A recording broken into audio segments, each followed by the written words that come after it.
예, 우리가 한참 건강하다가 잘 느끼지 못하다가 이제 갑자기 아파져가지고 치료를 받을 때가 있죠.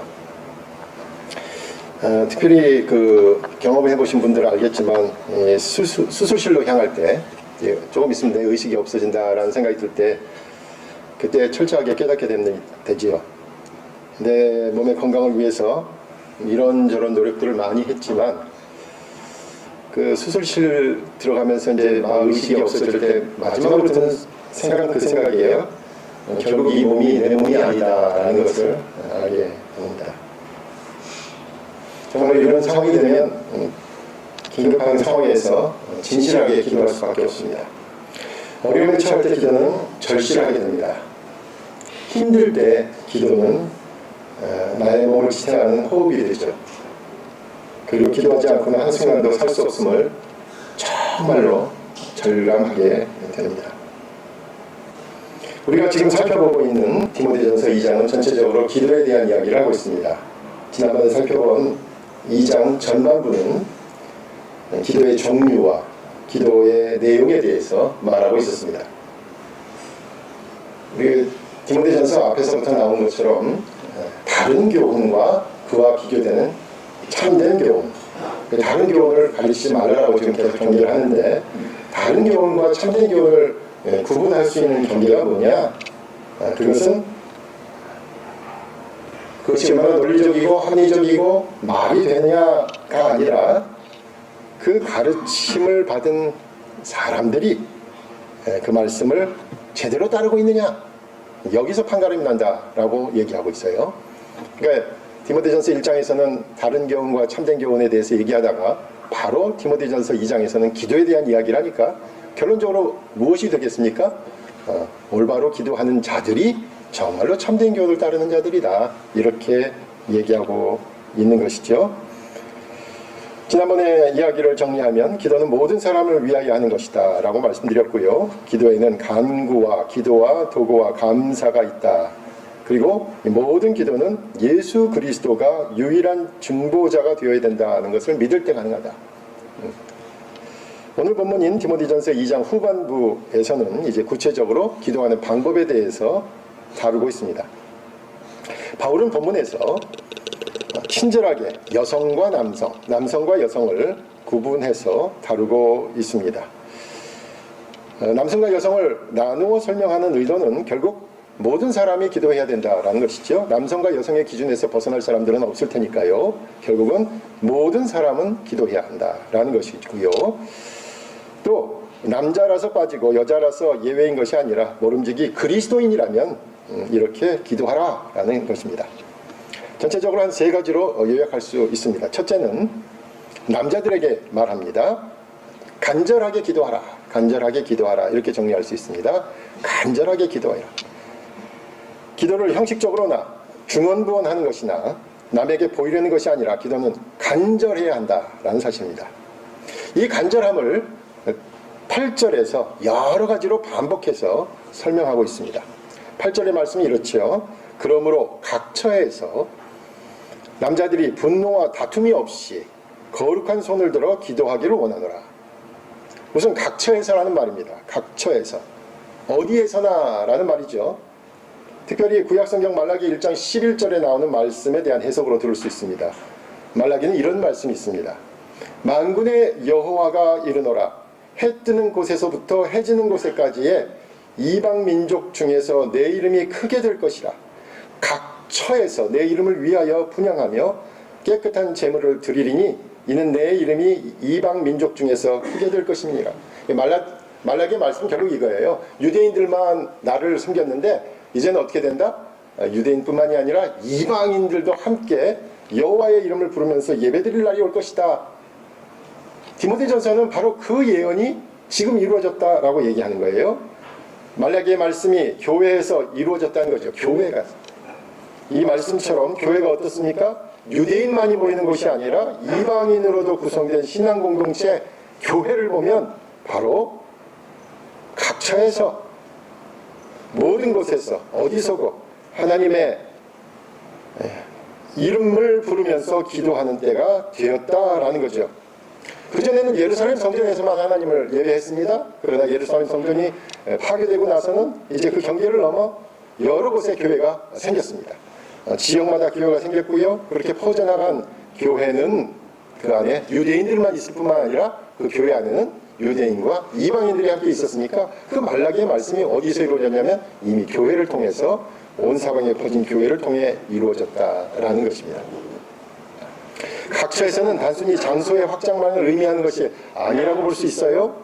우리 생활 구석구석에서 기도할 수 있게 되었던 것이죠. 성전만이 아니라 여러분이 있는 곳에서 기도할 수 있게 되었어요. 즉 평범한 우리의 삶에서 기도할 수 있습니다. 우리의 삶을 구성하는 주요 부분으로 기도는 자리를 차지할 수 있게 되었습니다. 그전에는 성전에만 가야 기도할 수 있다는 생각을 했지만 여러분이 있는 직장에서 여러분의 가정에서 기도할 수 있게 되었습니다.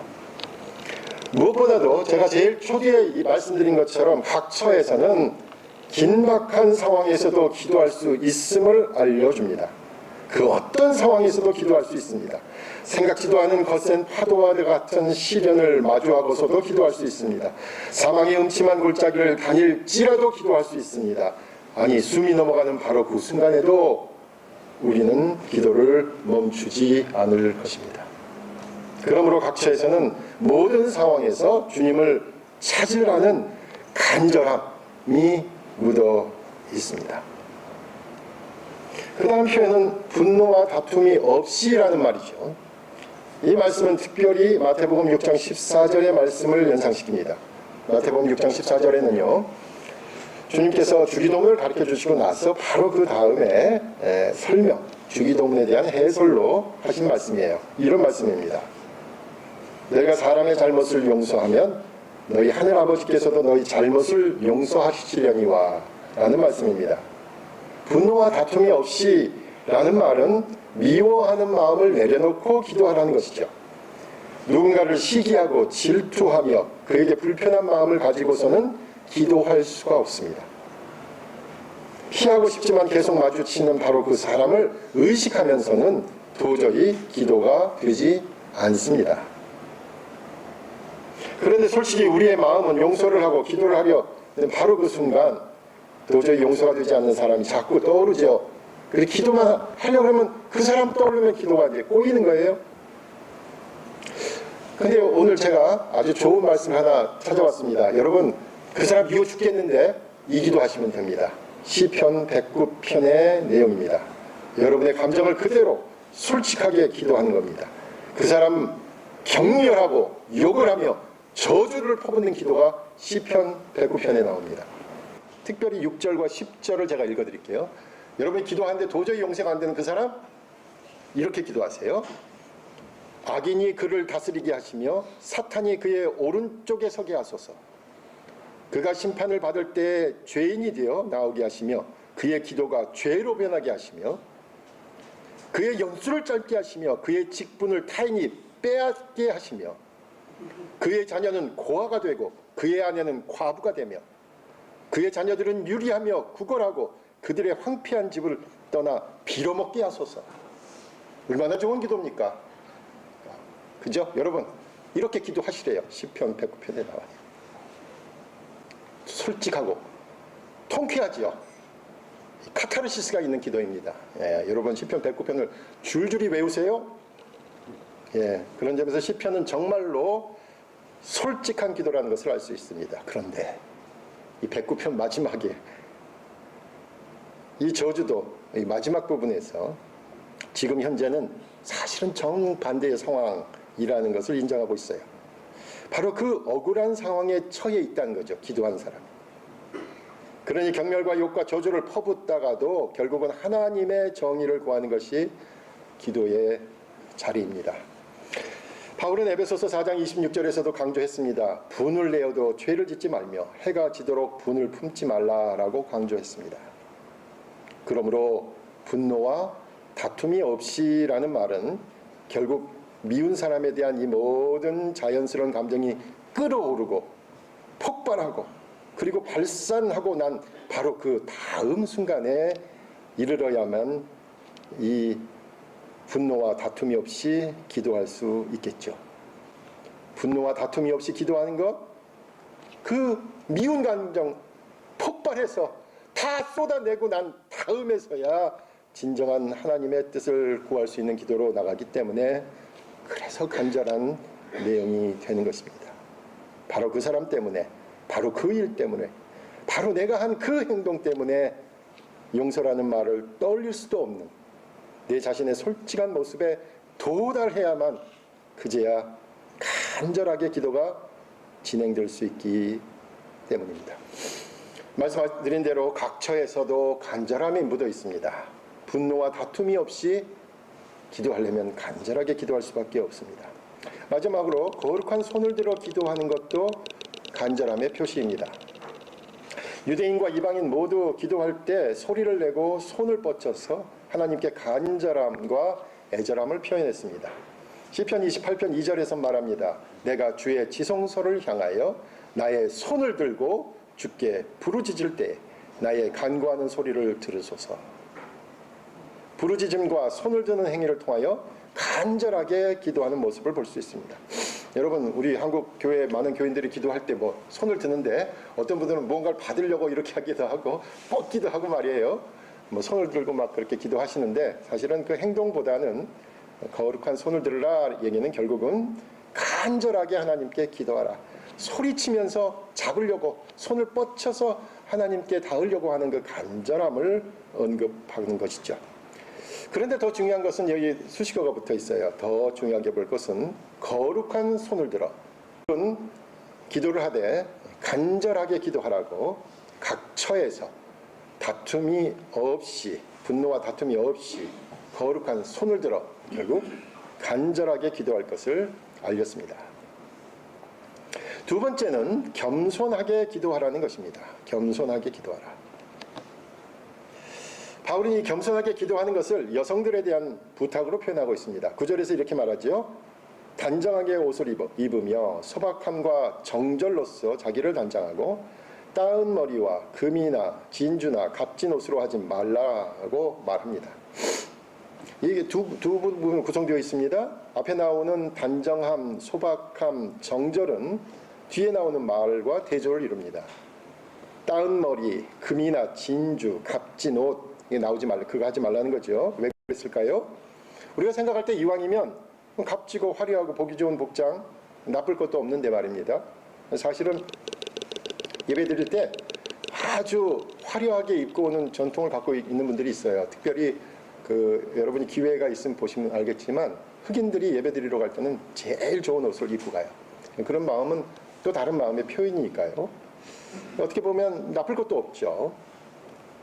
그런데 왜 바울은 여기서 이렇게 화려한 것에 대해서 언급하는 것일까요? 그러지 말라라고. 우리가 생각할 수 있는 것은 이렇게 화려한 복장으로 나오던 여인들이 있었어요. 그것은 교회가 아니라 사실 당시 이교도, 그들의 그 이방 종교를 믿는 사람들에 대한 그 표현으로 볼 수 있습니다. 이교도들의 그 종교 행사에는 특별히 여성 사제들이 있었습니다. 이교도 여성 사제들을 떠올리면 화려한 장식이 가장 두드러진 모습이었습니다. 머리에서부터 발끝까지 금과 진주와 돈으로 도배를 하는 사람들이 바로 이교도 여성 사제들이었습니다. 또한 이교도 여성 사제들은 그들의 제사 후에 타락한 모습을 보였습니다. 순결하지 않은 관행들이 이교도들의 모임에서 진행되었어요. 그래서 바울은 이교도 여성 사제들의 모습과는 다르게 단정함과 소박함과 함께 정절을 언급하고 있는 것이죠. 그러므로 그리스도인들에게는 특별히 겸손하게 기도하는 것이 중요합니다. 사람이니까 화려하게 드러내고 싶은 마음, 그럴듯하게 보여주고 싶은 욕심, 가장 좋은 것으로 장식하려는 의도가 왜 없겠습니까? 그러나 그보다 중요한 것은 한마음으로 기도할 수 있습니다. 마지막으로 세 번째는 선한 삶으로 기도를 해야 합니다. 간절하게 기도하자. 또 겸손하게 기도하라. 그리고 이제 10절은 말합니다. 바울은 여성들에게 부탁하면서 오직 선행으로 하기를 원하노라 라고 마무리를 합니다. 기도하는 방법을 언급하면서 바울은 그 기도의 응답에 맞는 삶으로 나아갈 것을 강조하는 것이죠. 하나님을 경외한다고 하면, 하나님을 믿는다면, 하나님을 의지한다면 하나님께 기도할 때 하나님의 자녀로서의 삶이 나타나도록 다짐하라는 거죠. 기도의 자리는 다짐의 자리이기도 합니다. 제가 매차 기도할 때마다, 기도에 대해서 말할 때마다 반복하는 말이 있지요. 기도는 하나님의 뜻과 의지와 섭리를 나의 뜻과 나의 의지와 나의 계획으로 하나님을 굴복시키는 자리가 아니라는 거죠. 그 반대로 오히려 기도의 자리는 나의 생각과 말과 행동을 하나님의 뜻과 의지와 섭리에 일치하기로 다짐하는 자리입니다.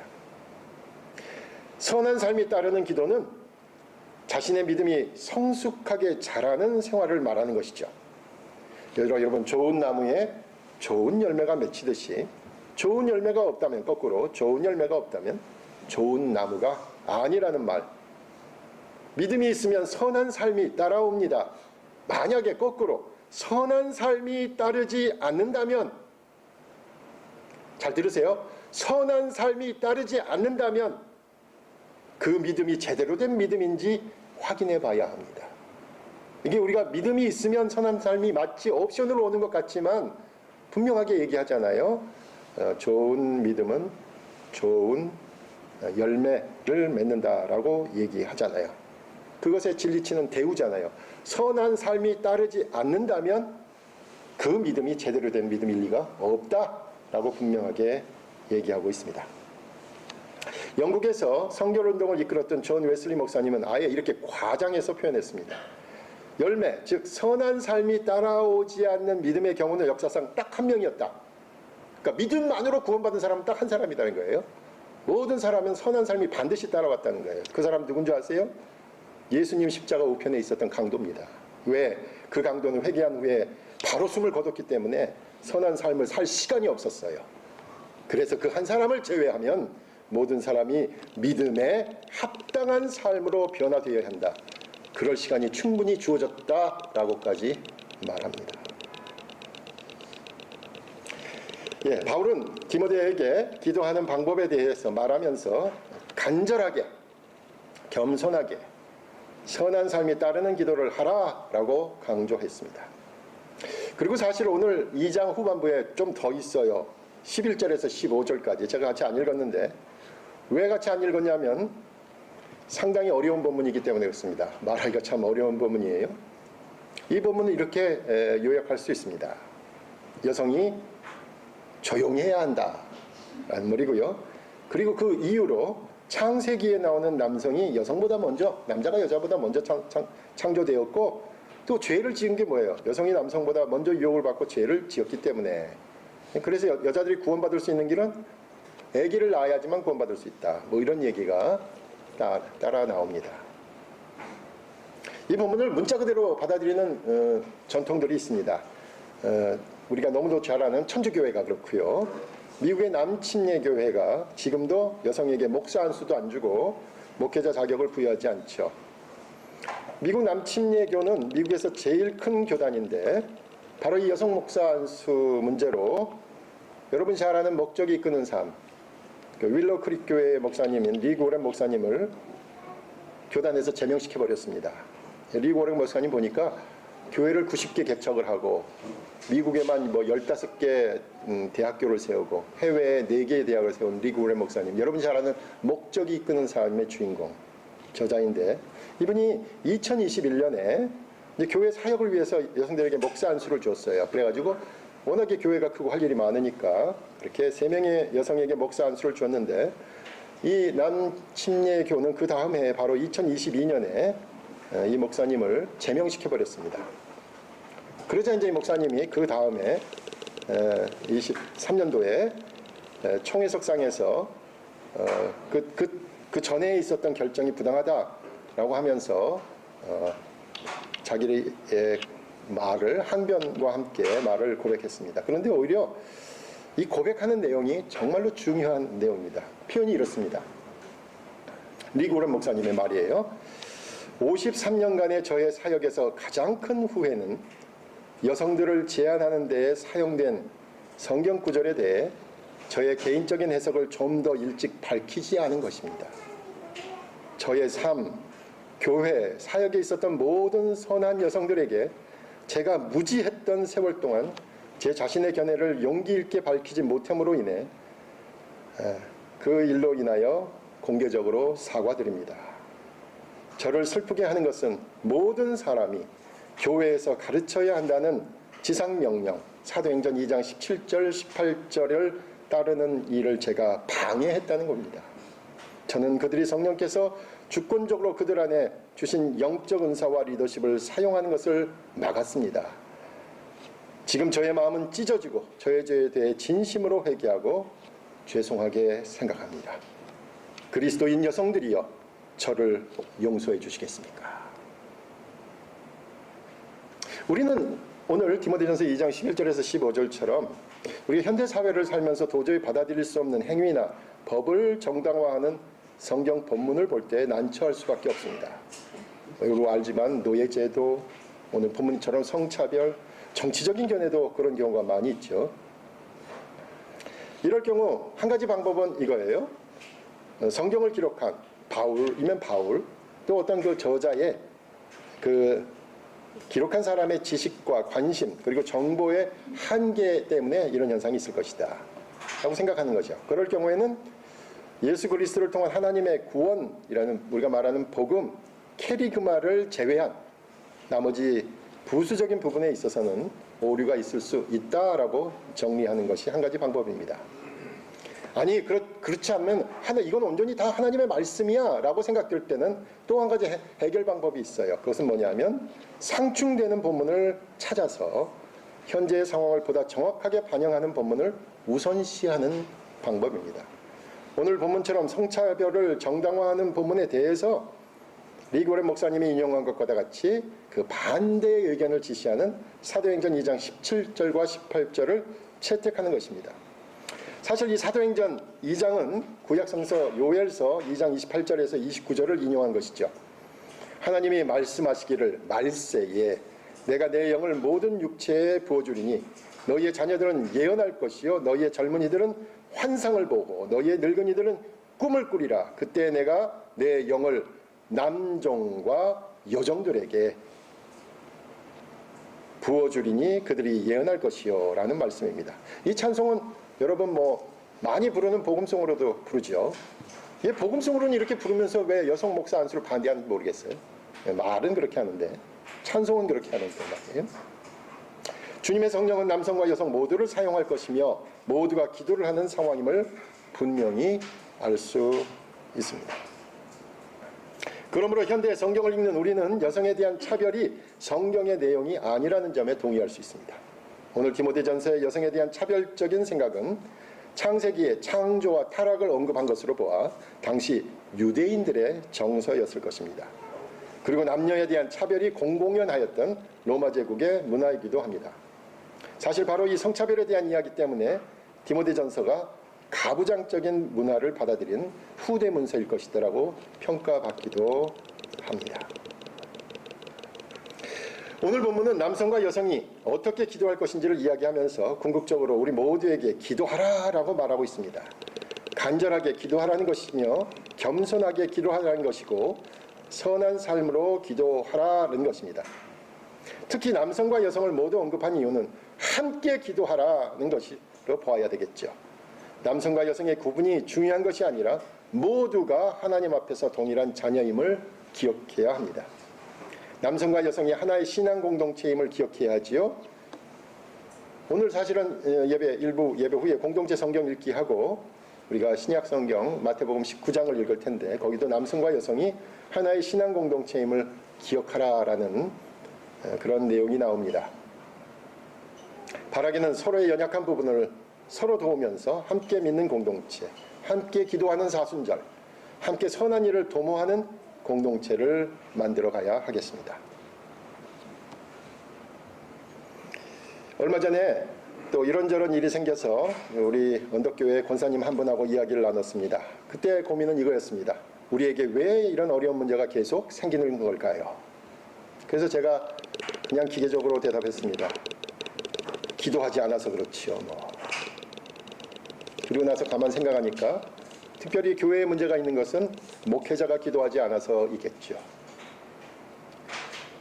왜 우리에게 답답하고 힘들고 그만두고 싶은 마음이 생기는 것일까요? 지금이 바로 기도할 때임을 알리는 신호입니다. 개인적으로 그리고 사회적으로 기다림에 지쳐서 절망에 다다른 이 시간, 저와 여러분이 기도를 통해 진정한 그리스도인의 모습을 조금씩 더 만들어 가시기를 간절히 부탁드립니다. 기도하겠습니다. 아버지 하나님, 특별히 사순절을 지내면서 저희들이 개인적으로 또 사회적으로 정말로 간절히 기도하며 겸손히 기도하고 선한 삶을 통하여 기도하는 저희들의 모습으로 주님께서 변화시켜 주시고 어렵고 힘들 때 더 가까이 주님께 나아가는 우리 모두가 되게 하여 주시옵소서. 예수님의 이름으로 기도하옵나이다. 아멘.